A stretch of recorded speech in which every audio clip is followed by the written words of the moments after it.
literally are the first person that even dared ask me this stuff, which is bold, but I appreciate boldness.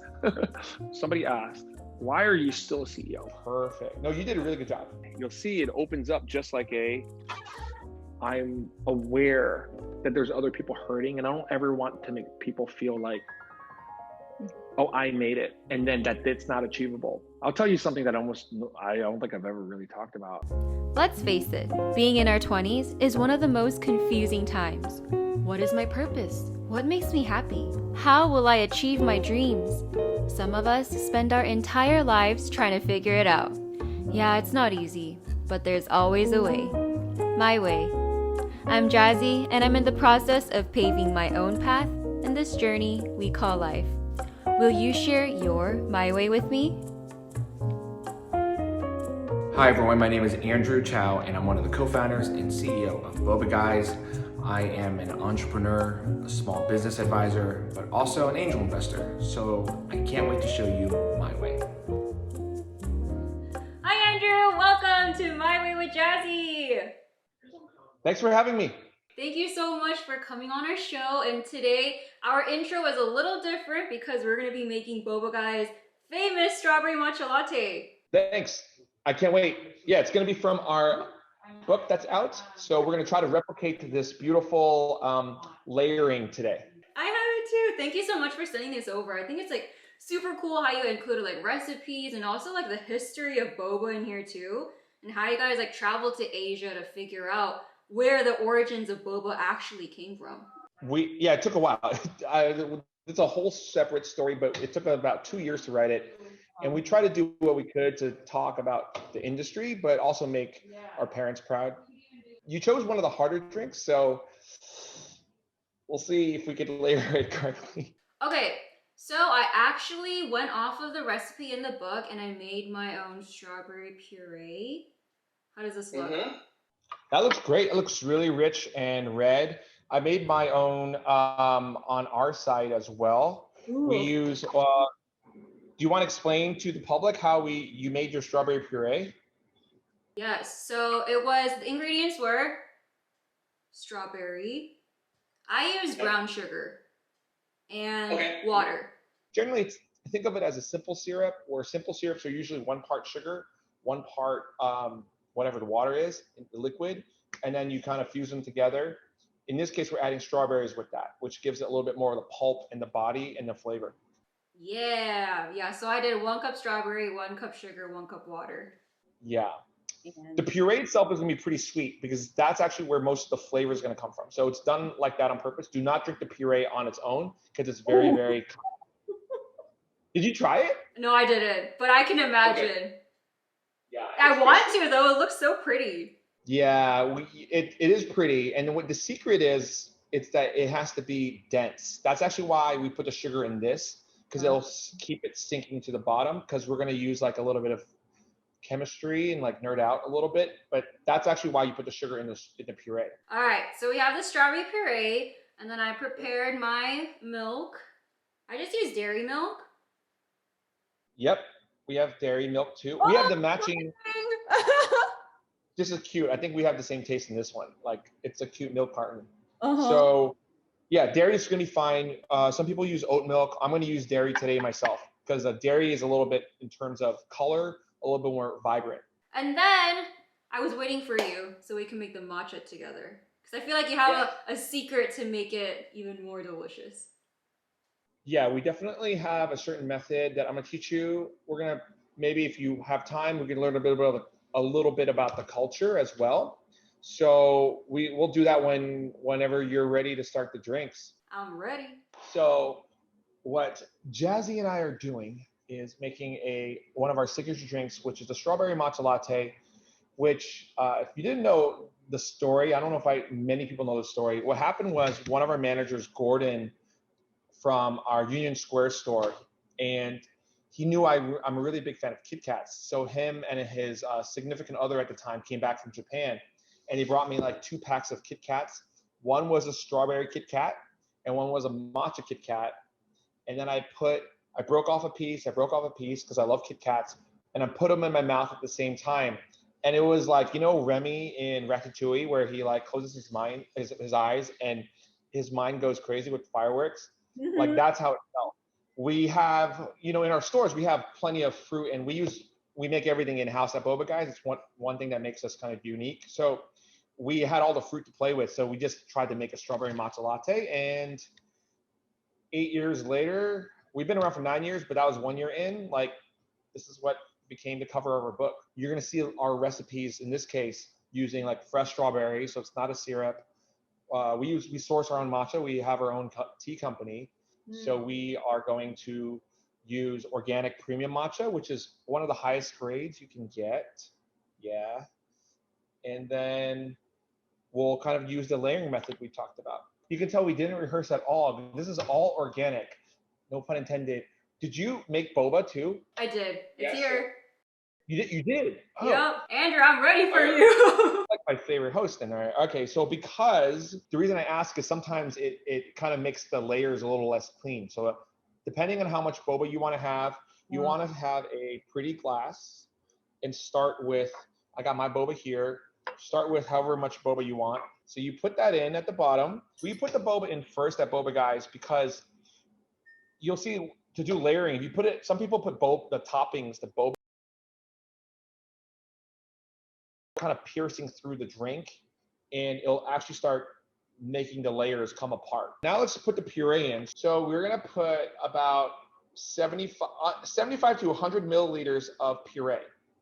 So the puree that you made, I use about 75 to 100. And you're gonna put that in your glass. Okay, let me see. 75 to 100. 95 milliliters. Yep, and you're gonna put that into your glass.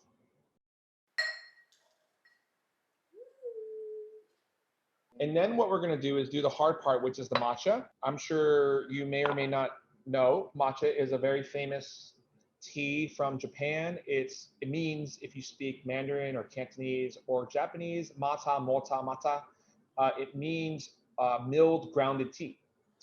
And what you're gonna do is grab about 1 heaping teaspoon or 1.5 teaspoons. And you're gonna notice probably a little bit of like the lumpiness that comes from the condensation in moisture in the air. That's normal because we're gonna teach you how to get rid of it. We're gonna do the old school way. So put it in your rounded bowl. So 1.5 teaspoons.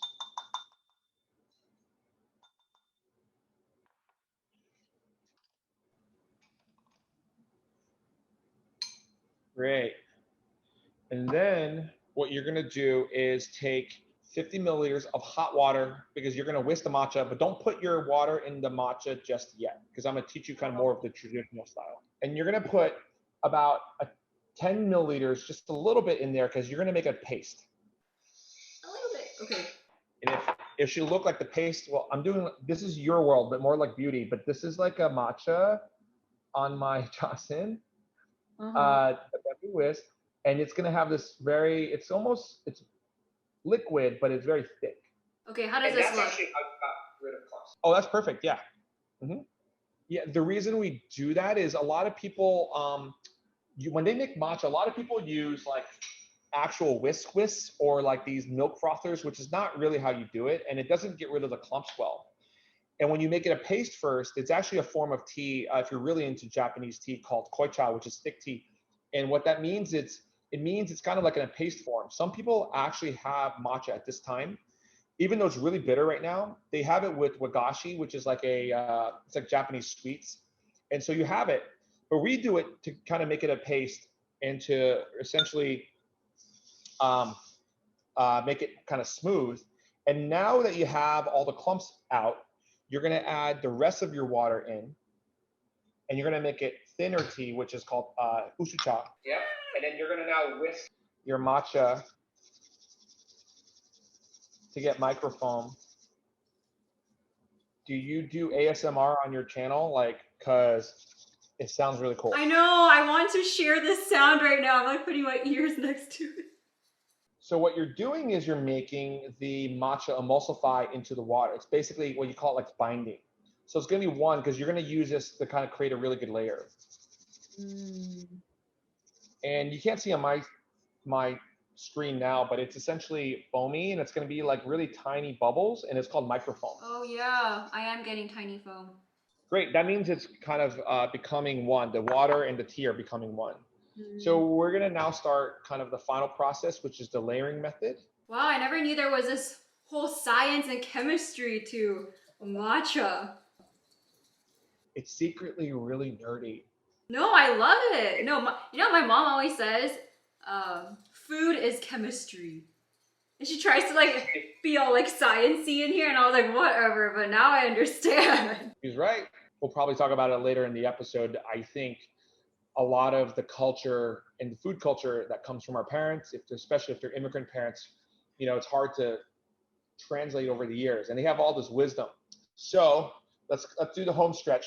What you're going to do is you're going to go back to your boba and your puree, and you're going to start layering it all together. You're going to let the matcha start cooling down, and you're going to add ice first. So add about a cup of ice to your drink. We're doing an iced strawberry matcha latte. So that's what it should look like.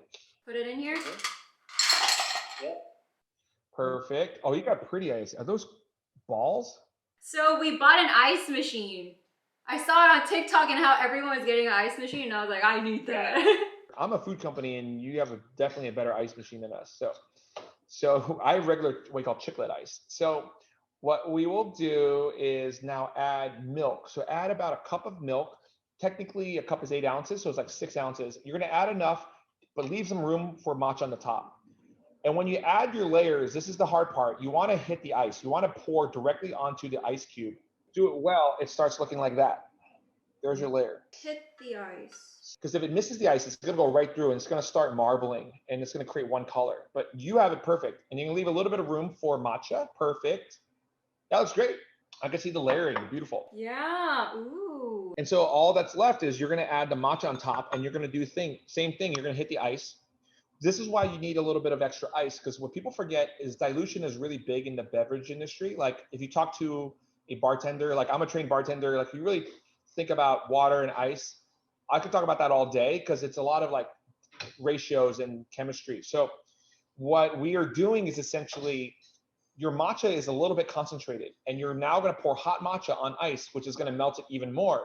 But that is actually how you create kind of this layering effect. And so because the matcha is more so emulsified, it's going to actually come out as one kind of like giant matcha liquid. And then you're going to pour it, and you're going to hit the ice. And it's how as long as you hit the ice, it creates it, and it stays vertical. So, ooh. And that's how you do it. And then a lot of people are like, well, what if I want to I like it layered a little bit like this, where it's a little bit marbled, but some people say, how do you make it layered a little bit more like banded? All you do is you twist it like this a lot. You're a dancer, right? So it's like doing the twist, like the twist. And that's actually how you get the triple band layer that we are known for. That's so you'll see it. Our Bobaristas are going to twist it in stores. They're going to go like twist it. That's actually how they create that clear band. Ah, okay. Okay, I'm gonna try. I'm kind of scared because I don't have the little like tip on this. There is actually a real trick if you really want to know. If you have like your matcha there with you, your chasen, pour it, hold your chasen directly over your cup like this. And then you're gonna pour your matcha bowl over your chasen, and then it's gonna catch because there's like some stickiness to it. There's a technical term, but the idea is it's gonna stick to your whisk, and it's gonna come out the lowest point, and it's gonna treat it as almost like a funnel. I'm really nerding out. I promised you I wouldn't, but I guess I can't resist. No, I love it. I love it. It'll hug if you pour it. Yeah, there you go. It'll hug the whisk a little more. Oh, okay, I got it. Yeah, exactly. Nice. That's key. This is a good trick. Woo! Can I work at Boba Guys now? Now, you got a big future ahead of you. I don't think you need to work at Boba Guys, but if we're really hurting and we need some people, yes, I would love to. We'll call you in on a weekend. Yay! There you go. I'm gonna try the little shaky shaky. How do you do it? Well, okay, you do it with your own flavor, but it's like a twist, but using your wrist. And so, yeah, there you go. Usually we do it on the counter. So you technically put it on the counter and you twist it while it's on the counter. Yeah, like that. Yeah. Ta-da! You did the three-banded. That's perfect. No, you did a really good job. Yeah. And we didn't practice this. I love how you guys are creating your own boba, and then you have your tea kits. So the boba we sent you is we have a factory. When the pandemic's over, you should come to our factory. We're gonna make it like Willy Wonka, and it's made in Hayward, California, which is up here in Northern California. But you know, the pandemic has definitely changed a lot of small businesses' perspectives and business models. And so one of the big things we did was push more of our businesses toward what you call CPG, consumer product goods. So tea kits, boba kits, teaware. So a lot more kind of things that you don't think of coming to a store for. I'm gonna see if it tastes good. You got your straw too. Okay, great. Huh? You guys sent me. You're so on brand. Thank you so much. I'm wearing the Boba Bay hoodie. I'm ready. You are both official. Those are one of the last. We always do limited runs, so those are one of the last ones. So do I mix it with my straw? Yeah, you're gonna want to mix it because the sweetness is because your matcha and milk doesn't have any sweet. It's not sugar or sweetness. So you're gonna have to take the strawberry and kind of mix it all the way through. So if you don't mind now ruining the visual illusion, you're gonna now just swirl it.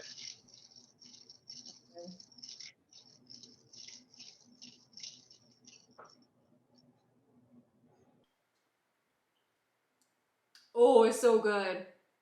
Mm. Ooh. Mmm. The matcha is so smooth. Mm-hmm. Oh yeah. Oh. Wow, Andrew, this is so good. Because I've tried to make my own strawberry matcha latte, and it did not taste like this. This is a real genuine reaction, which I'm always super honored to see. From nowadays, I don't get to see like much of how people experience our drinks anymore because I go to stores, but given that we have stores all over, like I have to cluster, so I can't go to like 5 stores in one time because if something happens, like I kind of am the spreader during the pandemic. So I don't have that kind of customer interactions like that I used to have where I'd be at a store all day or something just to say hi. So thank you. It feels good. In the pandemic, it feels like I'm disconnected, but I don't anymore. Yeah, cheers. This is awesome. Thanks. Cheers! Alright, so now that we made our Boba Guys strawberry matcha latte, let's get into our interview. Yay, let's do it. And we're back. Now we're gonna have our sit-down interviews where we get to learn more about you, Andrew. Cool. I'm really excited, but I'm gonna have a surprise for you. I'd love to show you my tea room, and we're gonna go inside there, and we're gonna finish the interview there. Nice. Yeah, I love that bookcase behind you. Well, you'll love what's behind it because, well, if you ever watch Beauty and the Beast, like where Belle swings on the staircase, well, that's kind of like my vision, although I'm not Belle for sure. But if you go inside, you'll see it opens up just like a... Whoa! That's epic! Yeah, I don't think I've showed this in public too much. I don't think ever. Not for something. But since you know me, that's where we're going to go. So let's go inside. Ooh. And... That's like your secret room. Yeah. It's not done yet. I don't have a background or like a full thing, but I do something a little bit Asian where I make people take their shoes off and then I got slippers for them. And so I will do that now.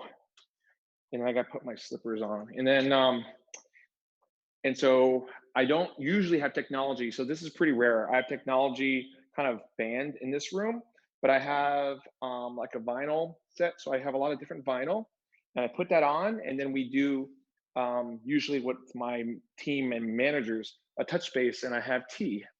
So I pour tea for them. I want a room like that.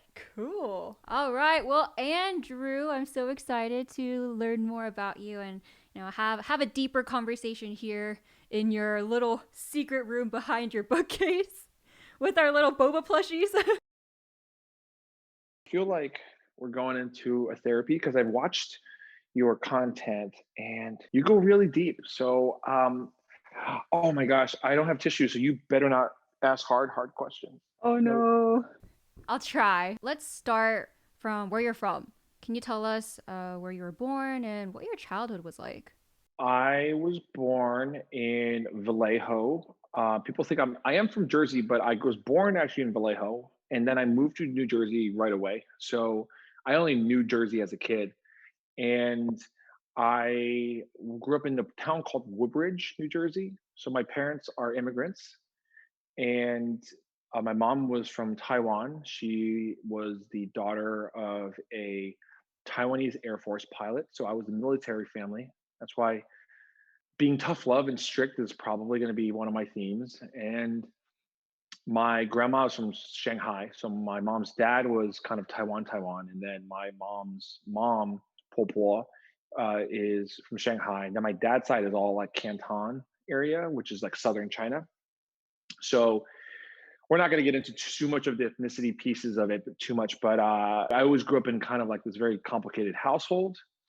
And they were both immigrants, so they didn't really speak, like great English.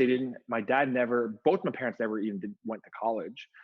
So I was this kid that ran around in New Jersey with my sister and I as the only Asian kids in town. We had the only essentially restaurant in Woodbridge, New Jersey, which is a really small town on the main street called Main Street. My neighborhood was like Italian, Jewish, and Eastern European. So very like strong kind of like working class culture while my parents worked at the restaurant. And so when we moved to California, I moved to California in middle school. It was a culture shock. I'd never seen so many Asians in my life. And my parents were the only people I really spoke to and my cousins who lived in New Jersey as well, and in New York, were the only people I spoke, my Chinese, I speak Mandarin and Cantonese. They're the only people I spoke to those languages because everywhere else, I had nobody else to say it. None of my friends were Asian. So when I was in California, like it was the opposite, where I finally saw an identity. And it's kind of why I have a very complex relationship with kind of American culture. I go to Asia a lot nowadays, especially for what I do. And it's very different because I kind of like jump in and out of worlds. I don't know if you feel this way because you are very similar. I know. I never felt like I belonged. Like it really to this day, anywhere. I don't look American, but people say I'm not like Asian enough, and I don't know what that really means. People say third culture. When I got older and started thinking about what I wanted to do, I did the stereotypical Asian stuff. I was a corporate guy for a really long time, like a decade, and I was pretty decent at school. I'm the eldest grandchild and son on both sides. So I have 19 or 18 cousins with their 19 grandchildren, 13 and 6, I think. And I'm the eldest and the son, if you know what that kind of culturally means. So I kind of was like that first one to go to college, the first one to get a job, so it was a lot of these really hard, I don't say role modeling situations, but I always felt like somebody was looking for like at my situation. When I decided to kind of pursue a current career, I was really, I think I'm confident in some ways, but I think what the world doesn't always understand is like it's a very complicated type of confidence. It's like you have to be confident to know what you want to do in life, but you have to be flexible and open-minded enough to know that your plans can get ruined any day. And that was mine. I was a corporate person, and then my good friend and I started a cafe called Boba Guys, and that took off. I went to business school, like spent a lot of money on it. Doesn't even matter. It doesn't matter. You don't need a business school degree to run boba shops. And I think I think a lot about that as my life journey. So yeah, nowadays I think I'm pretty flexible. To be an entrepreneur, you have to be very open-minded. You have to be, especially in a pandemic, you have to roll with the punches a lot. So it's almost full circle. It's kind of how my parents did when they came here. They had to be super flexible. They had to just be really gritty and resilient. And I feel like I'm going through the same thing now. Your parents too were in the food and beverage industry, right? Yeah, yeah. Yeah, and they kind of didn't want you to enter that industry. Yeah, my parents, my mom specifically, again, got really, um, I don't know. This is the tissue part that I try to avoid, but because she's sick now, right? So it's hard because I do regret if I made the right choices or if I caused her a lot of unnecessary stress. Because to her, I'm very rebellious, which I don't think so, but she thinks so. Internally, like we know that our parents want the best for us, but it's kind of like that pressure too that we put on ourselves to somehow like always listen to what they are telling us, like have that influence. And even though we know that, at that moment, our interests and maybe our talents aren't in line with what they are suggesting. A lot of immigrant parents just want the best for you. And it's more complicated than, oh, they just want to brag about you. They want to brag about you, but that is true, but they also just really want the best for you because they left a, a crazy life so that you can actually do what you want. And I think that is how I kind of live right now. So less fighting, but yeah, the moment I told her about Boba Guys, the first several kind of months was like, you're throwing your MBA away. Why would you do that? It's so physically labor intensive because they had failed restaurants in New Jersey and in the Bay Area. So they especially said, you can't make money this way, right? I'll tell you something that I don't think I've ever really talked about is that one of my life, I feel like my calling, my mission is that, when I went to undergrad, I did business then. And I thought maybe I could be a businessman, but, to be a CEO, but I don't think I was that type. Then when I went back to business school to get my MBA, and it was all these alpha dogs. You mean there's a lot of negative connotation mostly about people who go to do business because you're like ruthless and you're like capitalist and all this stuff. And despite what I know the internet sometimes says, because anybody who's like a CEO, capitalism is inherently exploitative. Like, while may or may not be true, I happen to get taught by the people who kind of like are thought leaders on this stuff. I think there is something called conscious capitalism, which my professor Robert Reich is kind of one of the most famous ones ever. And he teaches at Berkeley. He used to be the Clinton Secretary of Labor. He taught a class called Wealth and Poverty that changed my life, changes everybody's lives. And I do think that the system is set up in a way that is inherently inequitable and unfair. The sad part is it's not the only system that way. So you have to kind of fight what you would in our world, the bamboo ceiling. So one thing that I especially told my executive coach recently, I said, I realize now I'm probably one of the few Asian American CEOs of companies that are worth X amount or more, especially in the public eye. And people always ask, oh, Andrew, should you step down one day or what are you going to do? And I said, now I'm looking and I want to one day. I want to figure out what's my next step. But I just realized something. I don't know who to replace it with. Who's going to replace me? Not in an egotistical way. I was like, it's a boba company. So you generally inherently have to have probably somebody who's ethnic minority, right? Like you're not going to have like, no offense, like a Caucasian person running Boba Guys. It's going to be weird optically. So then, okay, how many Asian American CEOs are there that do consumer companies that are not tech companies? Tech companies you even have. And there's this famous study by Ascend that my friend did. And it was a very famous study where the least likely demographic to get promoted in American management is Asian American. No, I was scared you were going to say that. Oh gosh. Yeah, it's a famous study. Buck G, shouts to Buck, that he and his team at Ascend really funded and did. And I talk about that a lot. So me, I'm on a mission to grow more leaders, specifically marginalized community leaders. So I think African Americans and Black community does a really good job of that, in my opinion. Their pipeline's pretty good. I think Hispanics are kind of getting better. I think the Asian Americans, I think we kind of suck. I think we don't really have that kind of like pay it forward mentality just yet. Although I see it coming.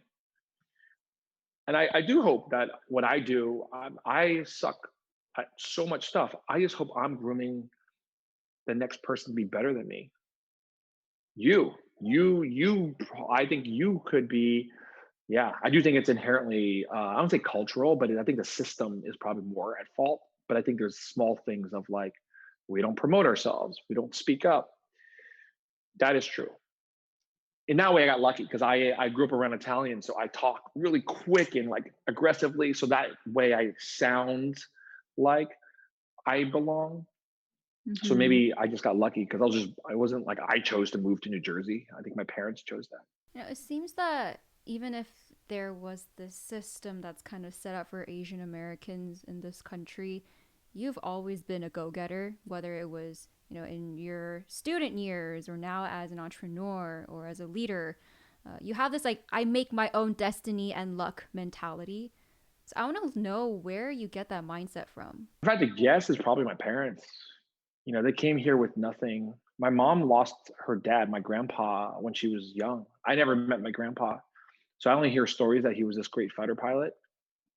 The US used to train Taiwanese Air Force.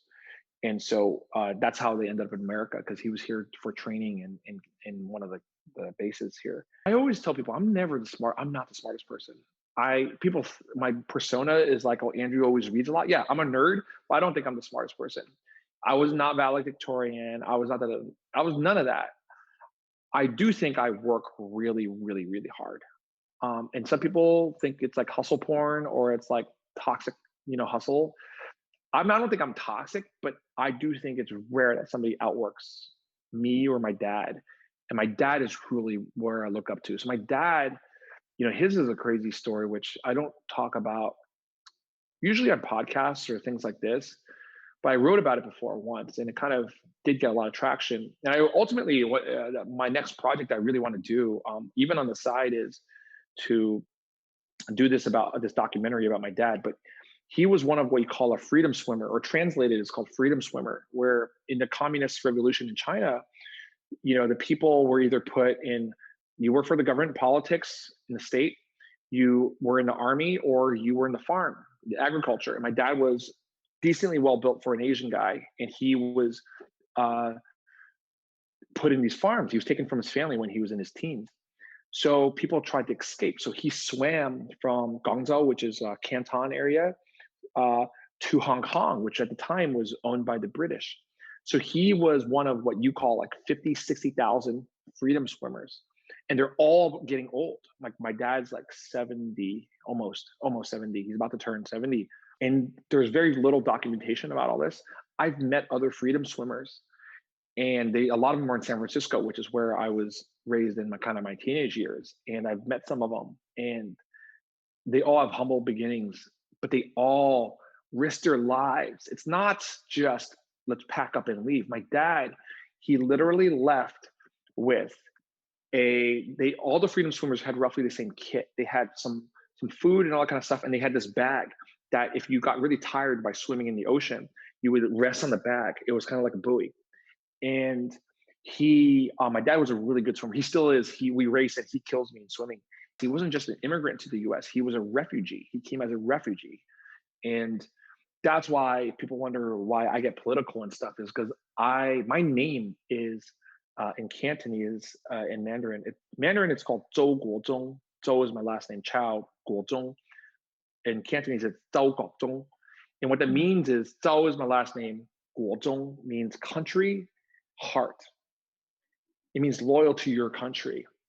And the question I asked my parents and my grandpa who named me, my dad's dad who named me, he said, it was because we think that you're going to actually they had a vision. My grandpa was the one who really named me. He goes, you will do something related to the country that's going to be big. My grandpa was a teacher, and he said, I named you that because whether it's China or US, you're going to serve them, and no matter where you are.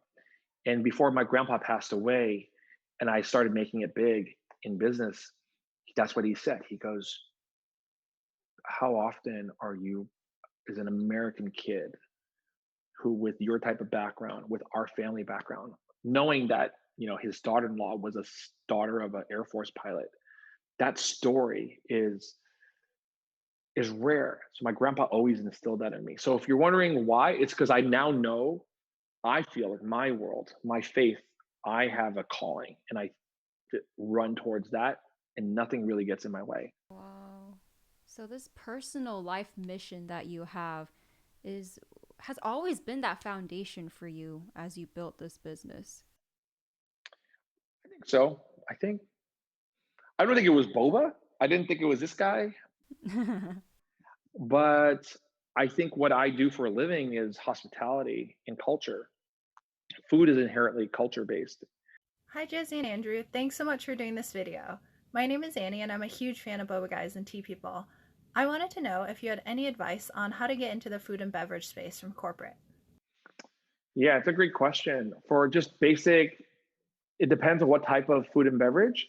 But a lot of times, I think nowadays you can do one of three different kind of paths. One is, of course, if you have a great idea and you have the money and you're in corporate and you make pretty good bank, just find yourself some good operators and just team up and just start your own thing. That's kind of like the main way, including a franchise. It's just like you never did it before, but you got some cash, just drop it and just go. The other one is to pop up, and you kind of do it on nights and weekends, which is how we started. Pop-ups are still very popular, of just testing your idea.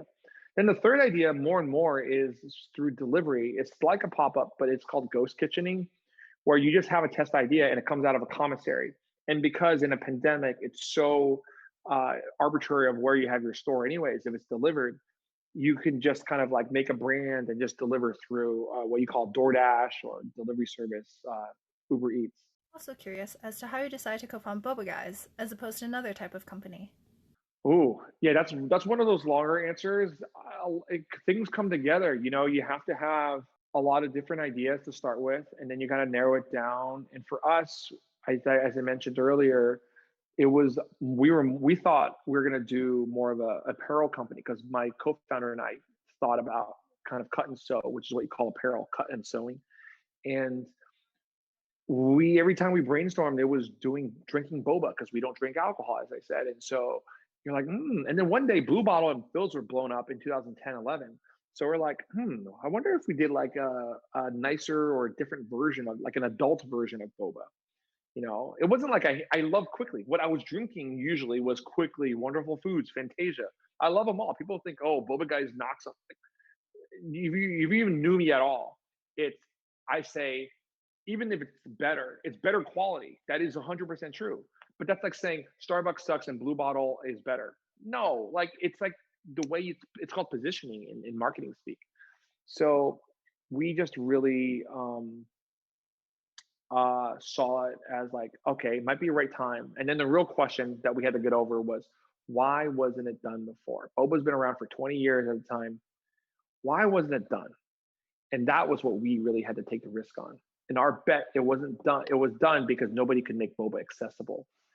And that was what our thesis was. It hasn't been done because nobody really tried to make boba accessible. And if we could figure that out, we might have something cool that we'd want to just go to and have free boba all day. Going off of that, you've shared that you had to, talk to landlords in order to have Boba Guys, the locations, more accessible to people. And you work with different fashion and pop culture brands, celebrities, and convince them that boba is cool and it should be promoted through them. How did you convince them? Oh, that's like secret sauce. I don't know. I think it's tough. Here's what I'll say for anybody to go into a market that has never been done before. You have to have a hook. You have to have some way to it's like joining a party. I used to be a party promoter, right? You always think about like party promotions. Did you ever play this game called Kim Kardashian Hollywood? It was Cake. And it was like an app that I love this game. I talk about it before. In other podcasts. It's an app that talks about how things work socially. And that's basically the premise of marketing. It's like social engineering. And so if you think about it, it's like going to the right party. How is it relevant? Well, who invited you? Why are you relevant? Why are you here? And if you're talking to somebody, if you're a guy hitting on a girl hitting on a guy, doesn't matter. Like, well, in non-binary, I don't want to be very inclusive here, is that you don't actually, you have to figure out what the hook is. Like, are you roughly in the same league? Like, I do think there's some type of like, all right, like, to me, I barely stretch. My wife's like a 9, I'm like a 7, and so like, I don't know if I can get. I'm like, okay, maybe I'll make up for it because I have an okay personality or something like that. That's what you hope. Same way with entrepreneurship and like what you call new markets. You have to have some type of like, you're close enough. So boba is a beverage that was already drank. Like, people drink it across the world. 1 billion people drink boba or milk teas. So if you make it close enough, all you have to do is convince them that it's not an Asian teenager drink. All you got to say is, you can drink boba in the morning. You can drink boba instead of your Phil's coffee. You can drink boba instead of that. That was the real secret. I'll tell you now, 9 years after starting it, that actually was kind of the nut that, as a marketer, that I was trained at, that I was going for. And people say, oh, it's design. Well, people copy your designs left and right. That's never gonna, it's always the drink. People copy your drinks left and right. That's why people who hoard secrets about their drinks and their design and I'm like, oh my gosh, that's wrong person. I mentor a lot of entrepreneurs. The ones that actually have that mindset, I don't mentor at all. I have a filter, and I have questions that I filter for that type of mindset. And I asked them, like, why is Apple successful? There's a difference between Apple and a Google. Google is feature product based. I love Google, but in a different way, they're not a brand. Apple is an ecosystem. We build an ecosystem. Like, that's why we have a vertically integrated. Nobody else makes boba in the United States than us. We literally are the only people that makes boba. People make micro kind of like boba, but we're talking about at scale, that every shop has the same boba, that is made in America, that is quality ingredients, that's less preservatives because it doesn't have to ship over Asia, the water. We are the only ones. So I knew secretly, I've been working on that until we revealed it in 2017, 18. I knew I wanted to do that since 2011. It took years to get the kind of the clout and the leverage to pull that off. And so to me, that was just another pillar or leg on your stool that said, see, we even make this in the United States. Because a lot of Americans are like, where's that from? That's exotic. I don't get that. So no, this is domestically made. So that lowers like this kind of barrier to entry even more. And it's like, well, you're telling me it's good stuff? It's in the, so now you don't even have as many health issues, and matcha was already popping off. So it just became easier as a derivative story to tell. So it's like saying, oh, that person is just a friend of a friend. They belong in this club. That's how you get in, right? If you weren't invited, how'd you get in? You gotta have to know somebody. So knowing somebody is that figuring out what that connection is going to be. You came with no entourage, no person around you. You didn't know anybody. You're from out of town. You might be a great person, but you have no relevance to the room. It's hard to get in. The connection's not there. You need that connection. Oh, that's a very interesting perspective and strategy. I'm gonna get really heady here, and I don't want to get too heady, but I have to explain the term. It's called the Vanguard. My grandpa told me about the Vanguard class. I didn't even know what the term was. And by the time I was finishing, I did an honors thesis. I don't say honors, it sounds bougie. I did a thesis, but it's elective. So meaning you have to get into the program. So I really love this stuff.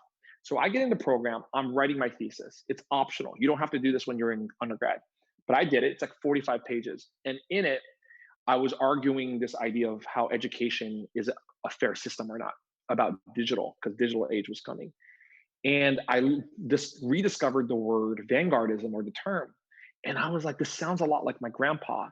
My grandpa was still alive at the time. I go home and I ask him how this all works. And he basically said, yeah, that's what he went through was Chairman Mao. You have this populist class, but even when Chairman Mao took over, he was like this teacher also, took over.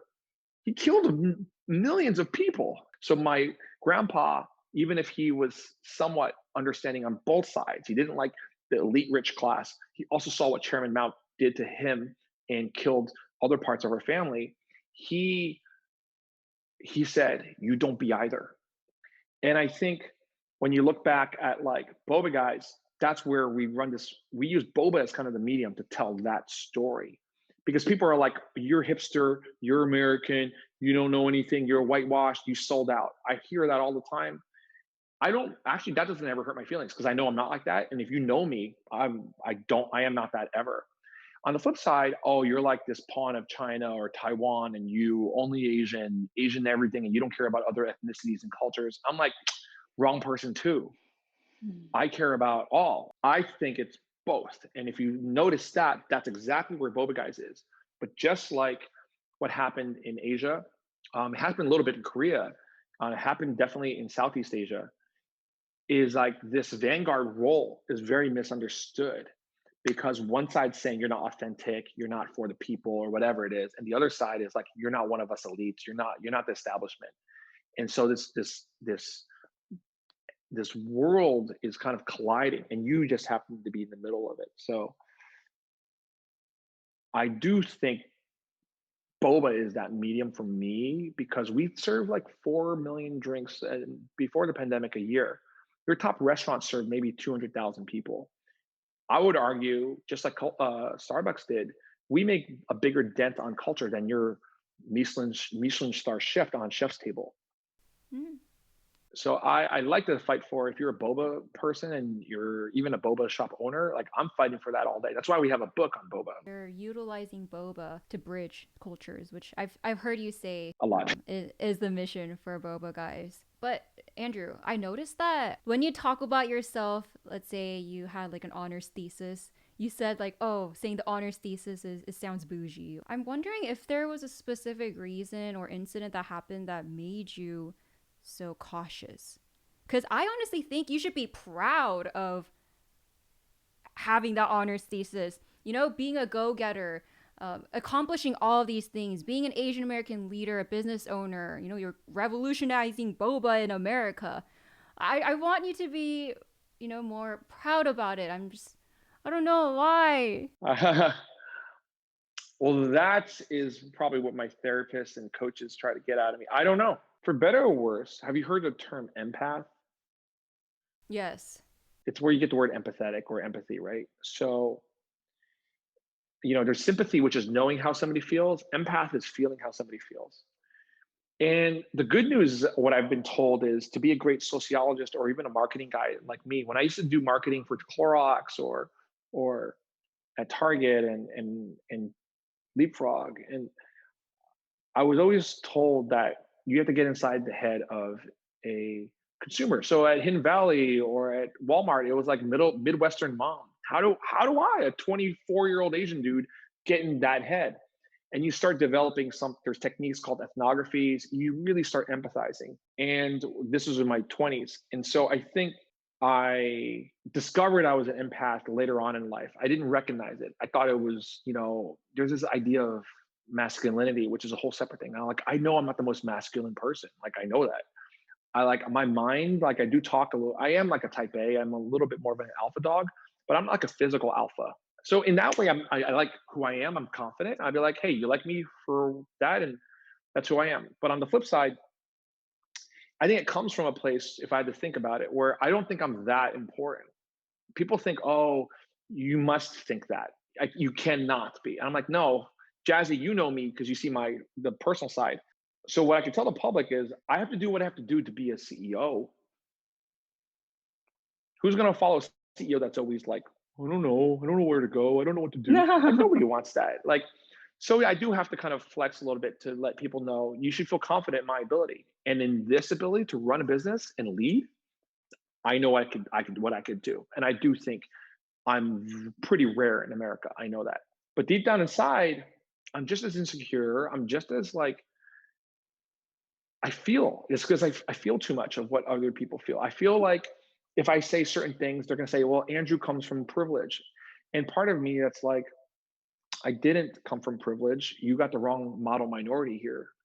First of all, that's just as racist, like not every Asian's a model minority. I was the poor Asian. I'll say that. I was an East Asian, but I was a poor Asian. I grew up lower middle income. We grew up 4 people in 2 bedrooms for the first 10, 15, 12 years of my life. And so when I see money, when I see success, I'm just trying to like make my parents proud. I think I even put that on our Instagram at Boba Guy still, is just making our moms proud. So to me, like when I kind of maybe say those comments, you caught them. You're gonna make me cry, but I think it's because I do think I'm aware that there's other people hurting, and I don't ever want to make people feel like, oh, I made it, and then that it's not achievable. I do think anybody roughly can do what I've done. I think you got to work really hard, and you have to be decently kind of like smart. Like you have to know, you have to have a good head on your shoulders. I don't think that as an IQ thing. I think you have to know people. But after that, I think everyone's just trying to get by. And so I don't really have a high sense of like my achievements. Also, maybe because my friends are all like really high achievers. From high school, I wasn't valedictorian. As I said, in college, I don't think I was I was good, but I wasn't like, I was known for my sociology. Yeah. So I was like one of the few kids that people were like, you should probably get your doctorate in it. My professor begged my mom, actually, true story. My mom, I had a graduation luncheon, I guess. And then I provided my honors professors who were my advisors essentially. And I had accepted a job at Target, which was Target, the retail program. So I was a marketing trainee there. That was my job after college. And I remember my professor trying to convince my mom. He's like, I know Andrew wants to go to Target and he's got his job offer and he wants to do marketing. And he was like, I really think he should get his doctorate. He should stay at Berkeley, and which is where I went to Berkeley, and he should get his PhD. He's really good at it, and you don't see many people with his profile. At the time when I was 20, I didn't really know what she meant. Looking back, now looking who creates that work, I'm like, oh, shouts to Professor Mary Kelsey. So to me, if there's anything, is like, I don't know if I ever felt always confident. I was always like very accidental. Again, I'm not trying, it's not false modesty. I think I'm good, but I don't think like some of the really amazing stuff was like, oh, that was in my plan all along. I was planning to be this great Boba kind of, not empire, but like a pretty big thing. That was not ever my dream. I didn't go to school for that. I didn't talk to my parents about that. Never on the radar. Through that, it seems that humility, it really, runs through your bones and your flesh. And that may be attributed to you being an empath. There's a quote that I really love using is, modesty is thinking less of yourself. Humility is thinking of yourself less. And so I do think, not to be like, I do think I identify more with humility, but I know people, you shouldn't say you're humble, but before I get canceled for that stuff, is that I think I actually live for other people. If you know me, you see my personal life, that's my thing. That's just how it is. So I deflect a lot. Like, oh, you do this so well. I'm like, yes, because my team's so great. I have 300 people that are amazing that work for me. Yeah, I happen to be decent. So I said that, I acknowledge that, but really what makes me good is them. And so I kind of like take it and give it. I don't know. How do you hone empathy though? Because like for you and I feel like we can just feel it naturally, and maybe that's a God-given talent. No offense to anyone else, but like, it just comes naturally to us. Like we can't help it too. But like you can't like force someone to be like, you need to feel for these people. You need to like be more understanding. How do we instill that into society? Ooh, great question. This is stuff that I actually never share, because this is actually, I teach a leadership class in our company, and we talk about empathy, and we say instill empathy. It's actually what you said. I actually say empathy actually is going to be hard to teach. The reason why is because walk a mile in their shoes. That's usually what people say. Walk a mile in their shoes. What they're saying is that's empathy. That's be in their role, from their perspective, feel what they feel. Sympathy is easy. That's just knowing, right? So how do you feel what they feel, not know how they feel? And so the one thing I tell them is there are two ways really. You can make really small steps in which you're just being more mindful, which is one of Boba Guys' core values, being more mindful. But you can also do it the hard way, which is go through a ton of trauma. That is it. But you cannot control. You don't force trauma on people. You can't. I think that's just crazy. What are your thoughts on that? I feel like we definitely do need to open up more conversations about empathy and feeling and trying to understand others.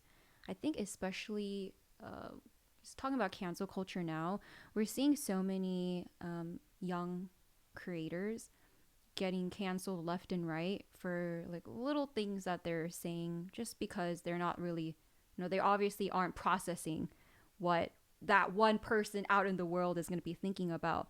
But if you hone that and you think about it, then just kind of like you are naturally and how you're feeling for the other person, it can prevent them from a bigger damage. I haven't really talked about this in public much because I try not to, it's called centering.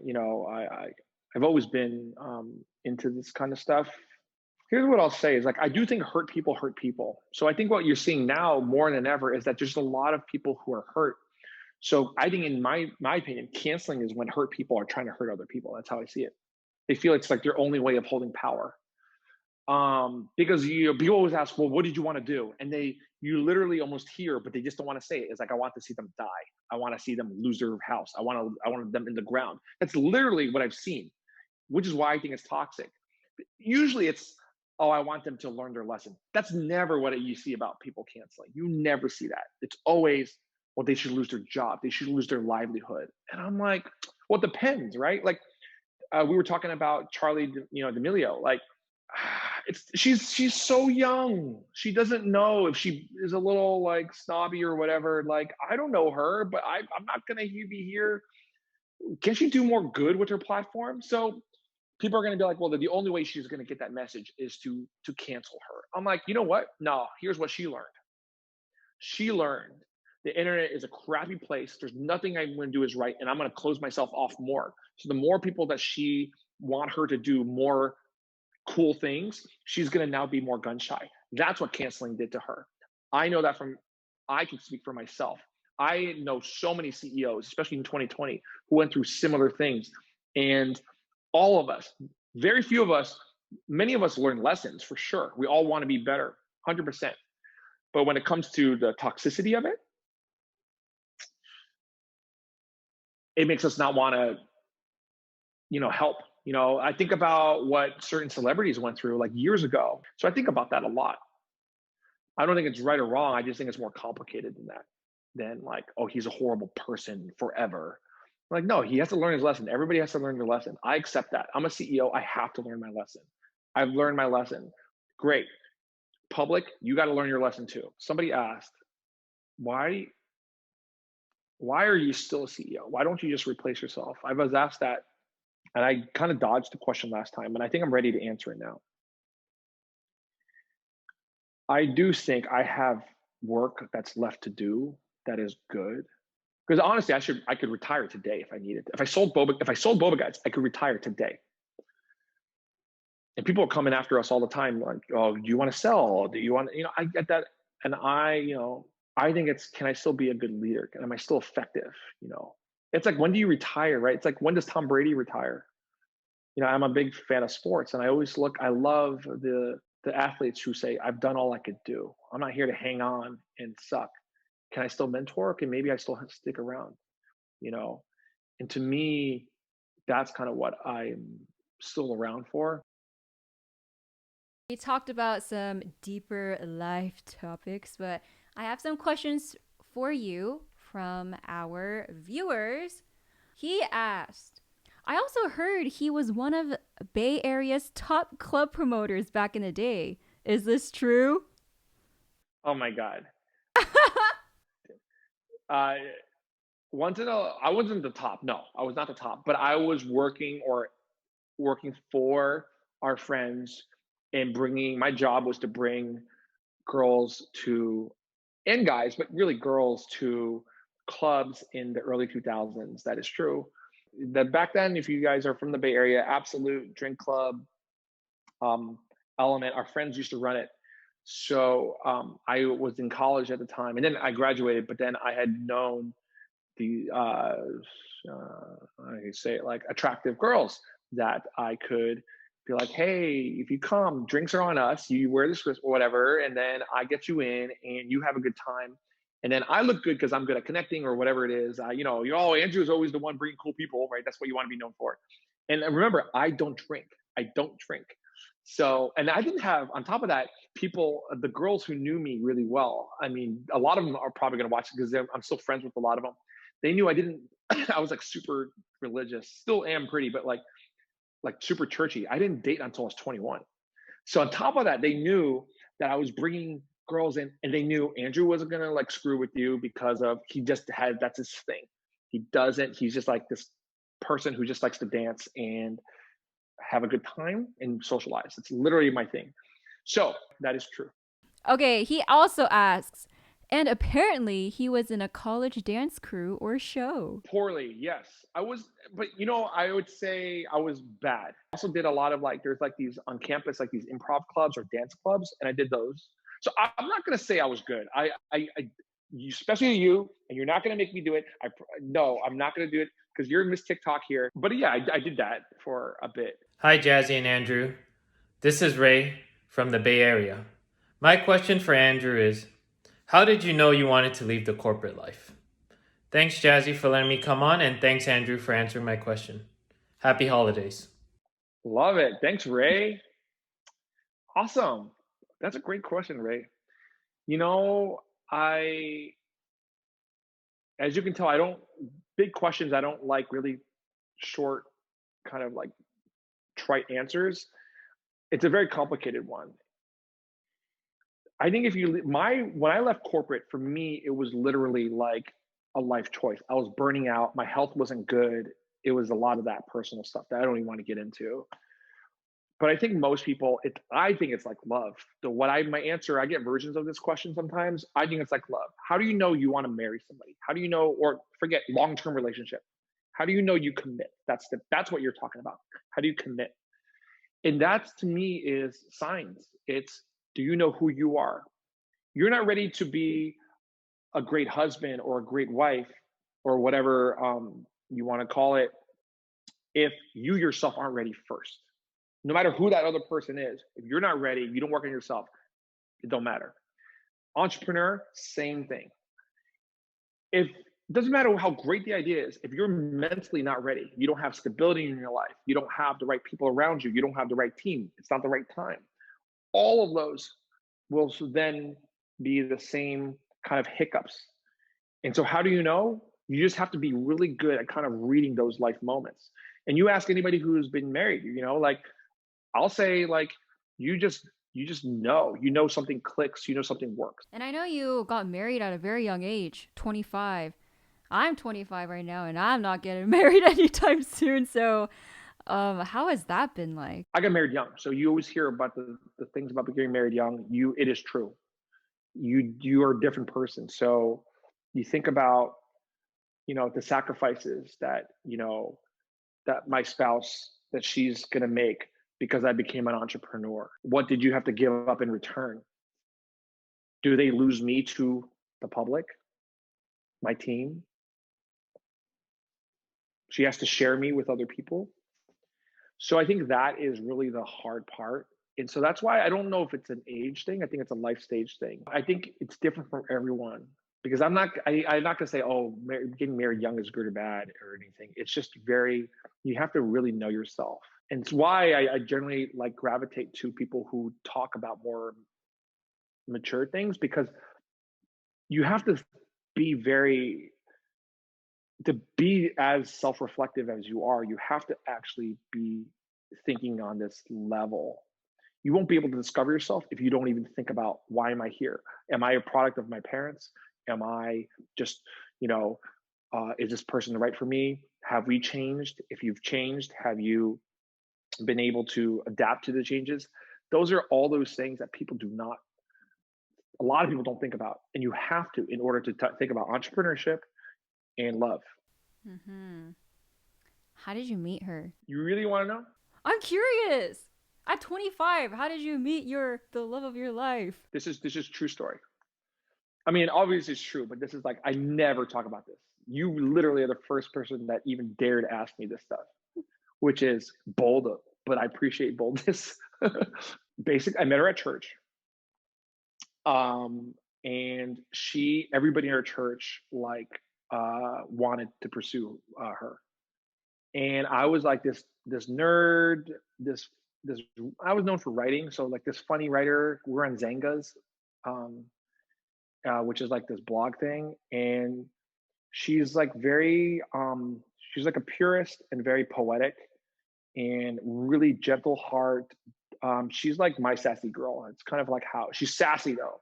Her friend, she went to a Bible college, and her friend I knew as well from church. And then I always said, "What happened to her? Where'd she go?" And then they're like, "Oh, she'll be back." And I was like, "Oh, okay." And I thought maybe at the very least, because I was dating people by now. I was 22, 23. I was like, at the very least, I'm like, okay, maybe maybe she has hot friends, whatever. Like she was a Katie Phi, if you know Katie Phi. She was like a party girl. She's very pretty, like she never would do beauty pageants, but she should have. And then she's very like in my kind of faith, it's like very God-fearing. So what happened was and she's older than me though. So I'm like, she's gonna be out of my league. Everybody at church wants her. I'm like this Asian nerd. I found out her ex-boyfriends were all like these, like 2 of them were models. I'm like, how am I going to compete with models? Like, and I didn't have Boba guys. I was just like this corporate marketing dude. And then I've heard from her perspective that like, okay, he has like some swagger. Like he has like some, like I am an alpha dog. I know that. Even for a proposal, like in my mind, I'm like, well, everybody thinks they're going to get proposed on a certain day. So I never even told this. I technically we won a prize from a hotel group because I wrote this story, because I told them, tell me your proposal story, you'll get like a prize. So but I never really share it, since then. But and she was an early day influencer. She used to be a prolific like wedding bee, which was like this wedding blog that was very famous. And so what I did was I said, I think my letter, she went to work. Her boss said, today you have the day off. And then she goes, what do you mean? She goes, and then I told her boss, Tangi, I said, you're going to get engaged today. So I flipped it. I said, so I told Tangi, here's the letter. Today is going to be your engagement day. But she didn't know when and where. So there's this movie called The Lake House with Keanu Reeves and Sandra Bullock. And there's all these mailboxes. So every part of the day, another person in her life was giving her a mailbox, including her dad for one part. And then by the end of it, it took 9 a.m., which is when she got into work. She had all these people coming through her life throughout the day. So everybody knows she's getting engaged. Everybody's in on it. And then in the middle of Union Square, I'm a big Justin Timberlake fan. I used to want to be JT and NSYNC when I was young. And so I sang a miniature version of a verse of My Love. And then in the lyric, it's, he sings falsetto, right? But he was like, this ring here represents my heart. Like that, basically that line. And then that was it. That was, and then true story, my grandpa, who I said passed away, I go home that night because I lived at home with my parents. And my grandpa, I come home telling him I got engaged. And my grandpa says, congratulations, I have terminal cancer. I'm dying.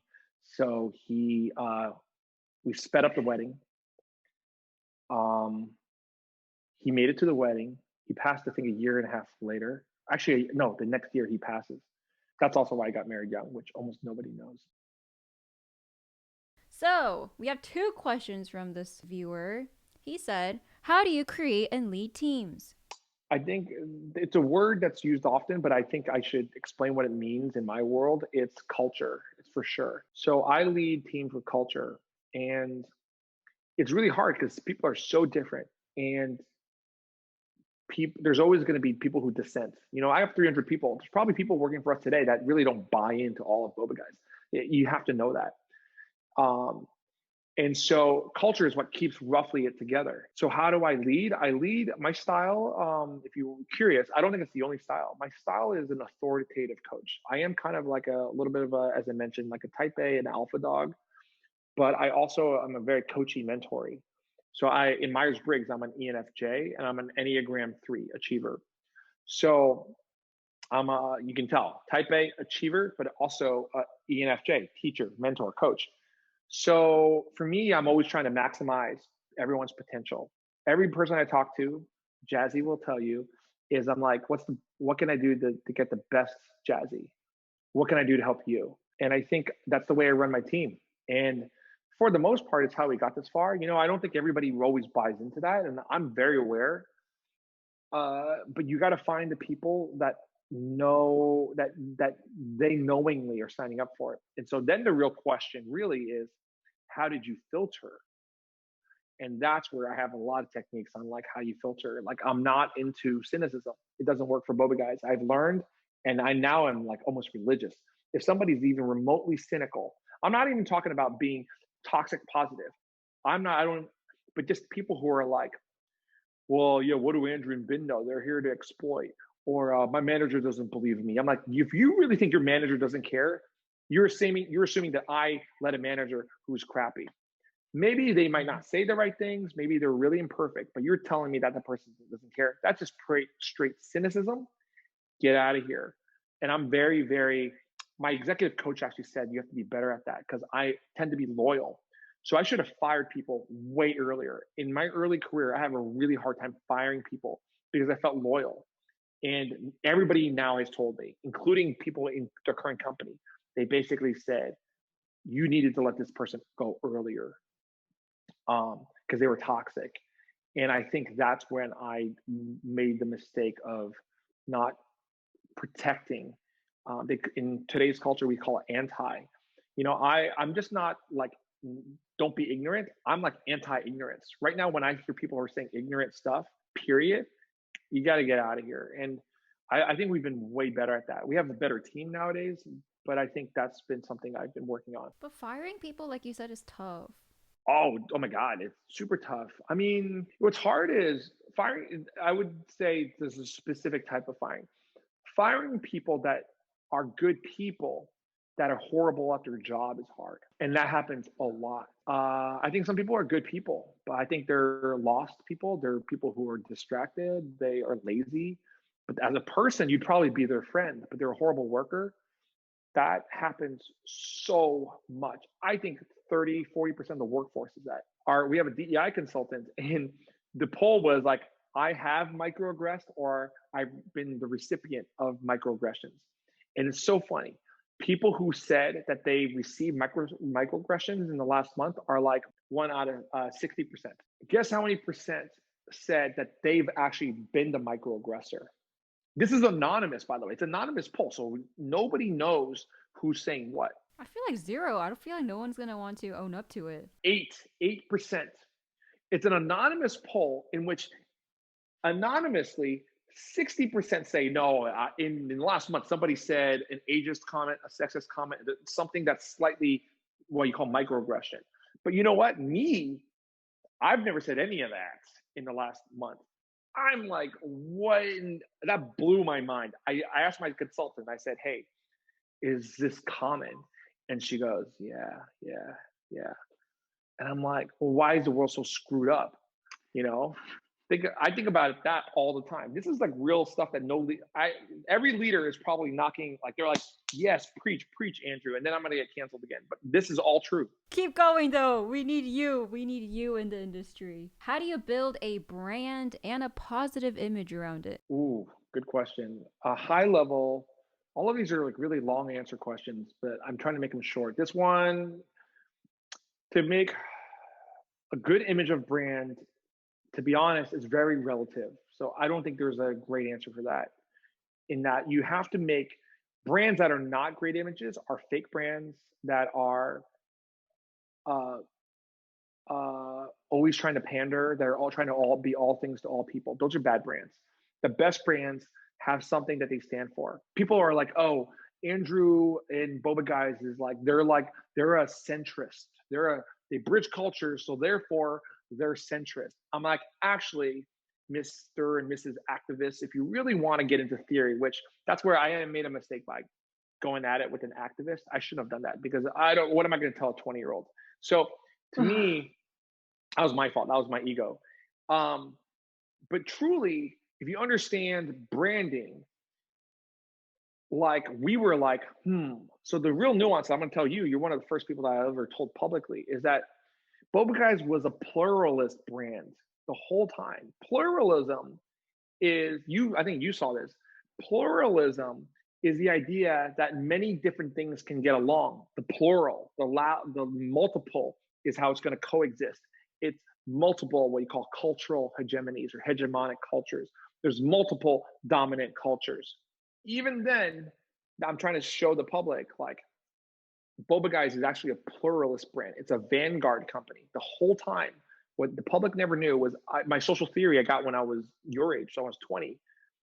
I carried this for another 15-ish years because I fundamentally was trained, I hope correctly, but I just coded it this whole time.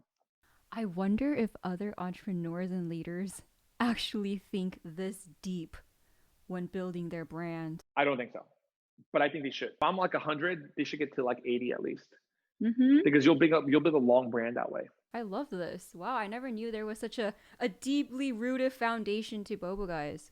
Do you really want to know why we layered? Why? Because when we made layered drinks, it's because I knew I had an agenda. I told Ben from the very beginning, if I'm going to leave my great career to run our own company, I have my own agenda. My agenda is to really teach culture in theory. And the layering is what I actually have been doing the whole time. The whole time is they see the matcha. That's top level. They see the brand, the influencers, the collabs. Great, that is true. Then next layer, they're gonna see, oh, Boba Guys, they're good for small business. Andrew runs an interesting culture.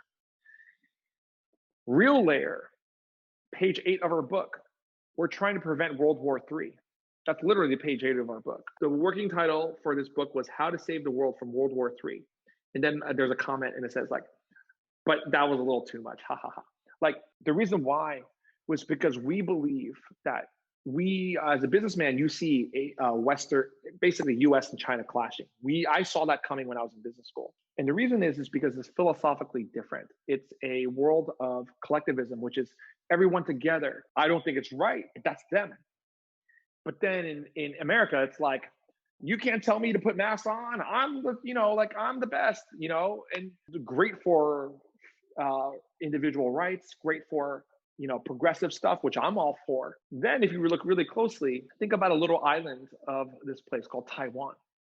Taiwan was colonized by the Dutch, the Japanese, and the Chinese, all different times, but it's a product of those three cultures. And Taiwan is the most progressive Asian country in the world. They have LGBT rights. They have all these human rights, and they have all that. They speak English and Mandarin and Fujianese, essentially, and Taiwanese. Why? I'm Taiwanese, so I'll just let people know where I stand. That is the Vanguard country. That is the country that bridged everybody together. I wrote this book about a Taiwanese product for that reason. And I used to write them, these short stories. And I learned how to breadcrumb as a writer. And you would drop hints and you come back to them later. And that's actually what I've been doing in Boba Guys. There's things that the public hasn't even known that I've been dropping for probably some of them like 6-7 years now, that I've been holding the secret, that I secretly dropped the hint here, that if one day we get there, that it'll be revealed. And people are like, you thought about it that deep? And I was like, yep, it's that layered. That's how Boba Guys is. Top 3 advice you would give yourself in your 20s. I'll tell you, I know my number one. My worst trait, everybody in my world will tell you that my worst trait is I'm very impatient. And remember I brought up Hamilton? There's a song by his foil, is Aaron Burr. And there's a song called Wait for It. The idea is that Aaron Burr, his antagonist, essentially, but not really. His foil, though, his opposite, is this guy, Hamilton's like, dare to say something, be young, scrappy, bold, young, scrappy, and hungry. Aaron Burr is like, no, talk less, smile more. Aaron Burr is like, just wait for it. Every proclamation you guarantee is free ammunition for your enemy. So to hold it back. You don't need to be always out there and punching. I think in my 20s, I should have learned how to be more Aaron Burr, so that now as I'm more Hamilton, I would have had the ability to kind of flex. Where right now, am I only learning how to be Aaron Burr? I say I'm Hamilton's second act, or I relate to it. Or in the second act, I'm ruining the musical, but everybody should watch it, is that he basically turns into a recluse and he hides from the media because he goes through, his son dies, he gets caught for an affair. So his whole world comes down. I don't have that version of my life, but I feel what he felt, which is like, they're like, who do you want to win the presidency? And he is like, his endorsement matters. And he is like, I don't care. I'm not really around. My son just died. I don't want to talk about it. And so he got quieter, because a young Hamilton would have been like, yeah, thank you for asking. And it's not the second act. Hamilton was not like that. And finally, right before he dies, he endorses a candidate, and that's his last thing before he loses in the duel. So I think in that way, I think it's very poetic that he kind of has this balance. I think a lot of people have the foils. I'm into social theory, so I have to know my MLK and Malcolm X. Even at the end of their lives, they become more and more similar. And so I think things like that, I wish people knew in their 20s. So I don't need 3. I think that one's the whole one for me. And Andrew, what does success mean to you? I actually don't think there is truly such a thing as success. Like, success is literally the definition of goal, hit goal. That's what success is. That's literally how you define it. But I think the answers that people look for is success means having money. Success means having kids. Success means having a great family. To me, that's usually where those questions go. And I'm like, you choose a goal, you hit the goal. That's as simple as it gets. Some people will say, I just want to live till tomorrow. That's success for them. Yeah, they named their goal. They'll probably live a great life. That's why, so how many people are so unhappy when they have all the money in the world, or they have, our type of money or clout or whatever. And I don't want to speak for all my friends, but I can tell you there's a lot of unhappy, quote unquote, material success people. And I could tell you, being moderately successful, oh man, it means nothing. It means nothing. In a pandemic, you know who your real friends are. When you get canceled, you know who your real friends are. You know who your real team members are. Thankfully, I've learned I have a really freaking amazing friend group, like you and other people. I have a really fucking amazing team. I'm not just saying that. Andrew, I really, really appreciated our conversation today. It was so fun. We were able to talk about super deep topics, but also understand Boba Guys on a deeper level as well. I'm really honored that we got to go there, because I really have some of those, you can tell I was not ready for at all, because I don't know if your audience thinks that it's all kind of like rehearsed, but I'm glad. I hope if anything then that entrepreneurs maybe saw a real life kind of mindset of how the entrepreneur's mind works. And sadly, I've heard a lot of my friends speak very similarly about stuff as me. So I speak on behalf of them. Like, people think our lives are like perfect or whatever. I'm like, no, it's very tortured. It's very like conflicted, and it's a lot of compromises, a lot of sacrifices. So thanks for all that you do. And I love your greater mission to cultivate our next generation of leaders. Now I gotta go back in the real world. Thanks, Andrew. Thank you. Bye. Whose My Way will we explore next? Please like, subscribe, and share, and let's go find out together.